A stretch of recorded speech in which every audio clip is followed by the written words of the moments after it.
ሁላችሁም አልናፈቃችሁም? ለሰርጋችሁ ቀን ኑ ተመልከቱልኝ አማኑኤልን ስራ እንዲባል አይደል? ሁላችንም እንደዛ እንዲባል በከመ ይቤ ዳዊት በመዝሙር እየተባለ የሰርጋችን ቀን ይናፈቀን አይደል? ሁላችንም ለሰርጋችን ብዙ ሚሊዮን ብር ከማውጣታችን በፊት ለትዳራችን ብዙ ጸሎት ማድረግ አለብን። ብዙ ጊዜ እንደተረዳው ሰዎች በጣም ኮንሰርን አድርገው ትኩረት የሚሰጡት ለፕሮግራሙ ነው፣ ማለት ለቀኑ ነው፣ ለሰርጉ ቀን ነው እንጂ ለትዳሩ ብዙ የታሰበበት የሚገባ አልመሰለኝም። ሁላችንም ምን እንደምንለብስ ነው የምናስበው፣ ምን እንደምናደርግ ነው፣ የት እንደሚደገስ ነው የምናስበው እንጂ በትዳር ውስጥ ለሚገጥሙ ፈተናዎች፣ በትዳር ውስጥ ቀድሞ ለሚመጡ ነገሮች ትዳር እንዴት መኖር እንዳለብን ፕሪፔር ማድረጉ ላይ ብዙ ትኩረት ምን ሰጠው አልመሰለኝም። እና ብዙዎቻችን እንድናስተውል የሚያስፈልገው ቅድመ ጋብቻ ትምህርቶችን መማር በጣም ጠቃሚ ናቸው። በዚህ ላይ የሚሰጡ የተለያዩ መንፈሳዊ የሆኑ አባቶች አሉ። ምናልባት እኔ ከማውቃቸው በዚህ ጉዳይ ላይ በጣም ጥሩ ልምድና ኤክስፔሪየንስ ካላቸው ቀሲስ ጥላውን ጀምሮ የተለያዩ መንፈሳዊ አባቶች አሉ።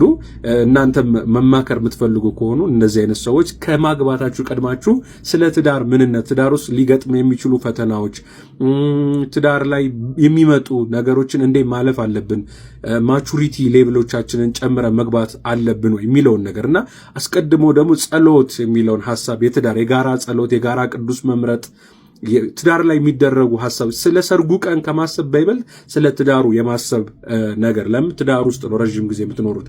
አብሮ ያጨበጨበላችሁ አብሮ የዘመረላችሁ ሰው አብሯችሁ አይኖርም። ገብቷችኋል አይደል? አብሮ አይኖርም። ስለዚህ አብሯችሁ የምትኖሩት አንተና ሚስትና ባልሽ ነው። ስለዚህ በተቻለ መጠን ወደ ትዳር ከመግባታችሁ በፊት አማካሪዎች ቢኖሯችሁ ጥሩ ነው፣ ሜንቶሮች። ከዛ አሁን ለምሳሌ ዌዲንግ ፕላነር እንደሚኖረው ለትዳሩ ስትገቡም የሚያማክራችሁ ሰው፣ ስፒሪቹዋሊ ዓለማዊ ነገሩን የትዳር የሚያሳያችሁ ሰው ቢኖር መልካም ነው። ለምታገቡ ሰዎች በሙሉ ትዳራችሁን የአብርሃምና የሳራ ያርገው። የአብርሃምና የሳራ ማለት የደስታ ማለት አይደለም።